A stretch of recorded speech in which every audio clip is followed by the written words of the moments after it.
There's a big event coming up in May this year. It just keeps getting bigger and bigger, as well it should. And we are very privileged to have this morning Police Chief Jim Blocker, also retired Brigadier General Bob Secrist, and also Dave Morgan, Pennfield Township Supervisor. Good morning, all. It's nice to have you here today. Good morning. We talked to you last year, Dave, about this. It was a pretty big deal, but you keep trying to outdo yourselves. It's going to be big this year as well. Yeah, that's correct. Last year, well, for this will be our third year doing it, but we put together the best of the best. We brought the best of the best together to put this event on. It's the third annual Calhoun County Area Armed Forces Appreciation Day event. It'll be in May 5th. Now, the thing about this year is last year, or for the previous 2 years, we've included just Pennfield. So it was a Pennfield event. It started there. We honored all the veterans in the surrounding areas, as well as every student that was graduating from Pennfield High School going into the military. We had 13 students the first year, 8 the second.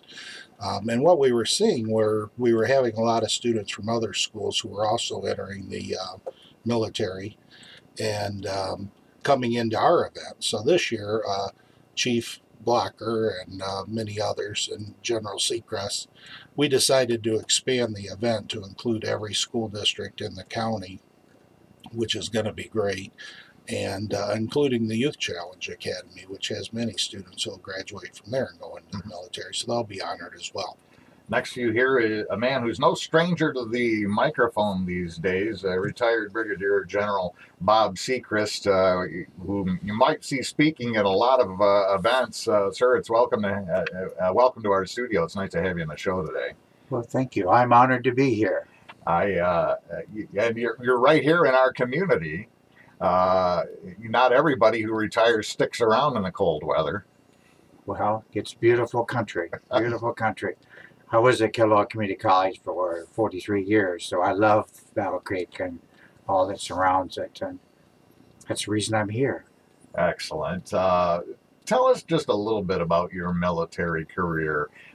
You started, you were telling me back in junior high, you kind of had an idea. Well, not quite junior high. Or I mean junior in high school. I joined when I was a junior in high school as an enlisted person.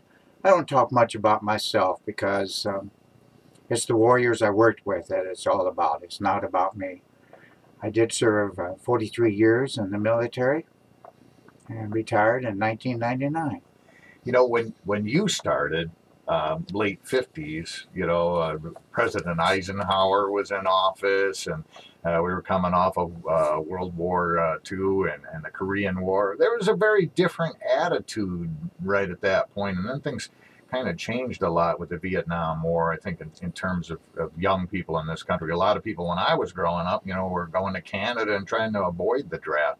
Do you feel like maybe we're kind of coming full circle on that, or do you think there's still a lot people need to learn about appreciating our military? Well, I don't think it's gone a full circle back to the Vietnam situation. The young people we have in the military today are outstanding young people directly out of high school. We have the best army in the world because we have the best young men and women in our military compared to other militaries. And we have every reason to be proud of them. They do a fantastic job. We just should appreciate them more. We just take them for granted, and that's most unfortunate. Well, I agree with you completely. What would you say to some young person who's contemplating a military career in terms of what it's going to do for them if they decide to choose that path? Well, I don't think it's so much what it does for them, except that I can think of no other greater honor than to serve our nation. They put their lives on the line for other people in this country so we can enjoy the liberty and the freedoms that we have. And that's the best thing we can do for them. There is, I don't think, anything more that makes a young soldier proud than to serve this great nation and the people of this nation. General Secrist, thank you. We also have Battle Creek Police Chief Jim Blocker here. Took a little different path to the military. You didn't start when you were a junior in high school. Instead, you went into law enforcement and then got in the military kind of in the middle, right? Well, that's right. But, you know, before I get started, you know what, it's a real privilege that we can sit here and the work that Mr. Morgan has done, our Pennfield Township Supervisor, to put this thing together.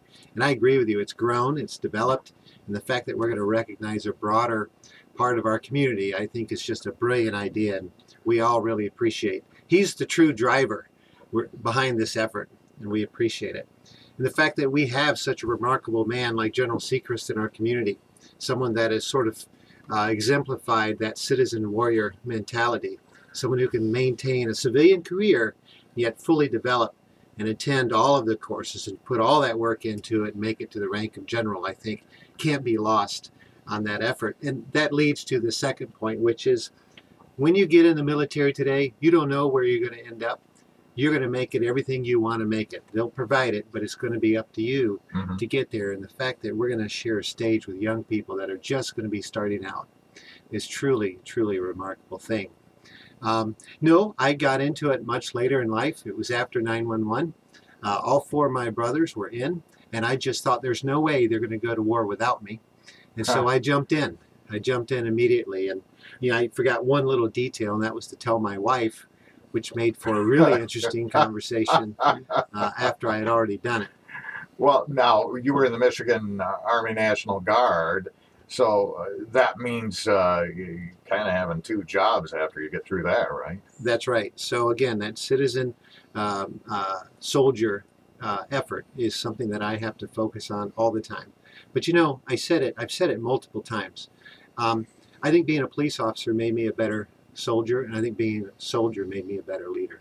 And it's been it's been an interesting path, but I wouldn't not do it again. I think it's just a wonderful experience, and I'm so glad that I jumped in when I did. A lot of people are concerned that, you know, some young people today feel entitled, like, you know, a career should just be handed them, or this should be handed them, or that should be handed them.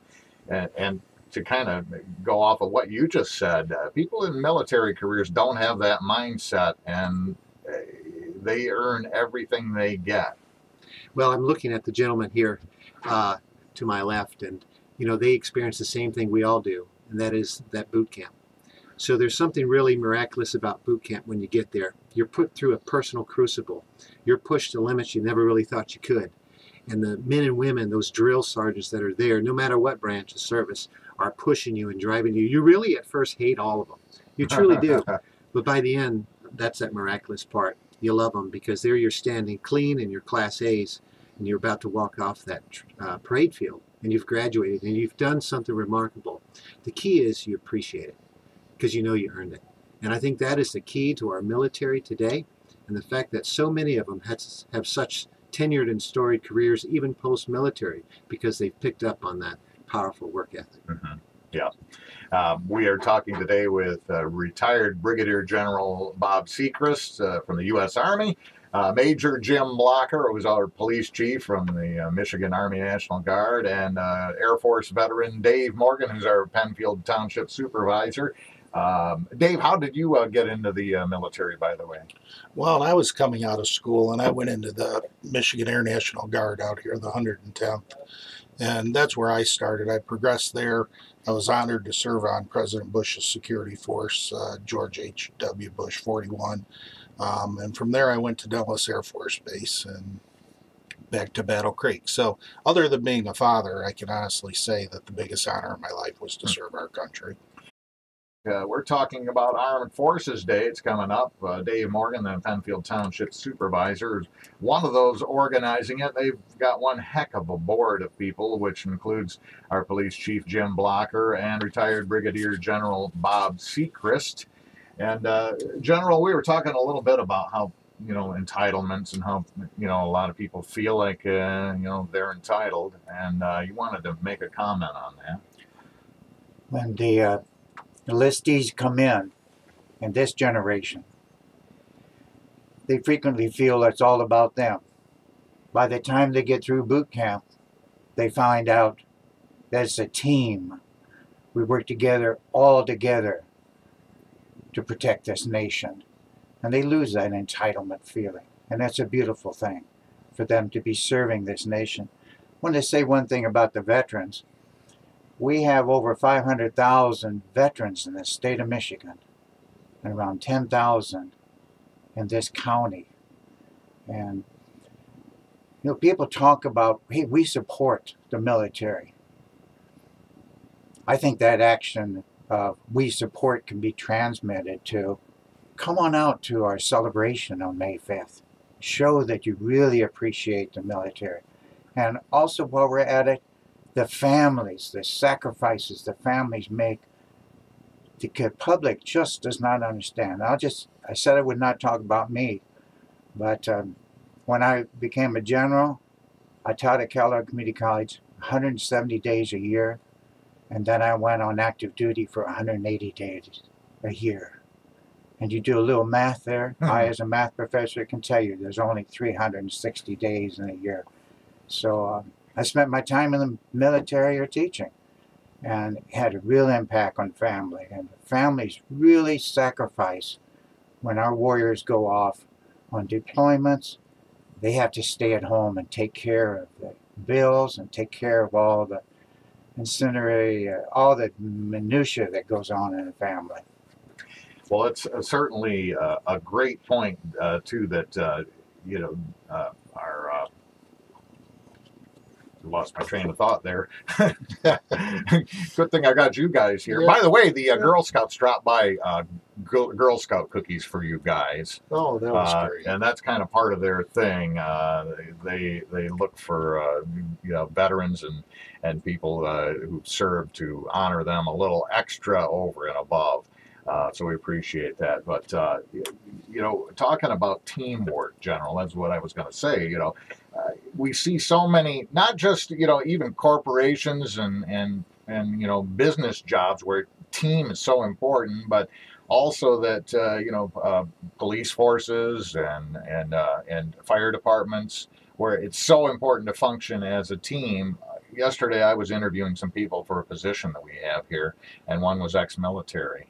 And the thing on my mind was, you know what, I don't even have to think about whether this guy would be a team player. I already know. And that is such a plus when you're, you know, looking for somebody to fill a job and you see that they had military experience. There's about 5 or 10 things all of a sudden that you just check off the list. And I think that most people would agree with me on that. Chief Blocker, you mentioned something before we got started here too, that, you know, we haven't really had a draft in this country in quite some time. We're talking about people who actually make that decision to risk their lives and put their lives on the line.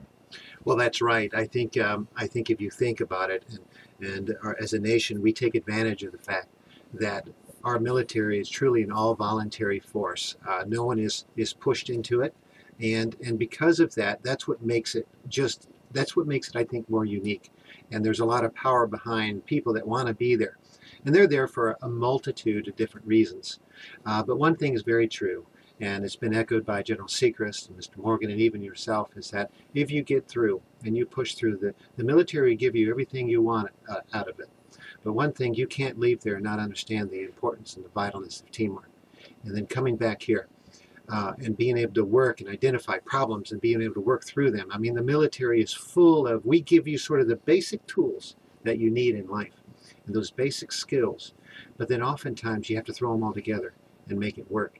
I think that's why our doctrine is so confusing to our enemies, because we rarely follow it.